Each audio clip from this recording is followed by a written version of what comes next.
Moi je m'appelle Rachel, j'enseigne la flûte à bec depuis un peu plus de 20 ans. Et moi je m'appelle Marie-Claire et donc je suis aussi professeure de flûte depuis plusieurs années. Un consort, c'est un ensemble de flûtes à bec avec plusieurs hauteurs d'instruments, c'est-à-dire qu'on peut mettre un consort. Premier consort, ce serait par exemple alto, ténor, basse en trio, mais il y a aussi des consorts en quatuor, soprano, alto, ténor, basse. Un consort, c'est en fait regrouper la famille des flûtes en plusieurs hauteurs pour jouer à plusieurs, au même titre qu'on rassemblerait plusieurs voix humaines en un chœur.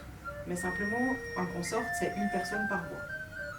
C'est comme un orgue finalement, mais où chacun joue une partie d'une hauteur en fait.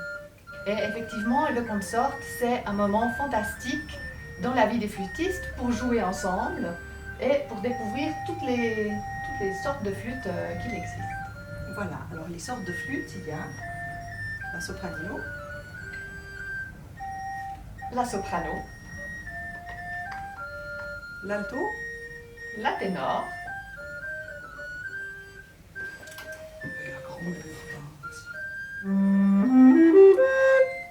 Le répertoire qu'on va choisir va dépendre un petit peu de l'âge des participants, tout en sachant que ce cours il sera ouvert vraiment à tous les enfants, à tous les niveaux aussi. Un répertoire qui va s'étendre depuis le Moyen-Âge jusqu'à la période baroque. On peut même expérimenter des pièces classiques, on peut aussi aller dans la musique contemporaine. Il y a un répertoire vaste, immense, qui peut être adapté à tous les niveaux. La flûte à bec, c'est vraiment tout en monde. Et parfois, les flûtistes à bec, voilà, suivant dans quels orchestres ils se trouvent, ils ne trouvent pas forcément leur vraie place. Et c'est vrai que dans l'ensemble de flûte, c'est un endroit où vraiment le langage est mis en valeur, la sonorité de l'instrument peut vraiment trouver toute sa valeur, toute sa place. Souvent, les enfants ils commencent la flûte et ils pensent que voilà c'est ça. En fait, C'est très important ce que tu dis là.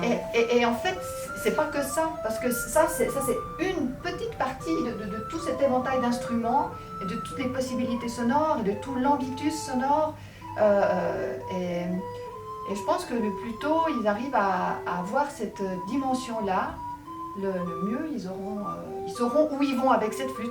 Et puis c'est vrai que dans ce cours, on va beaucoup travailler aussi l'intonation, donc toute l'éducation au niveau de l'oreille pour trouver le son, parce qu'avec les flûtes à bec, si on souffle trop fort, l'intonation monte, si on souffle moins, elle descend.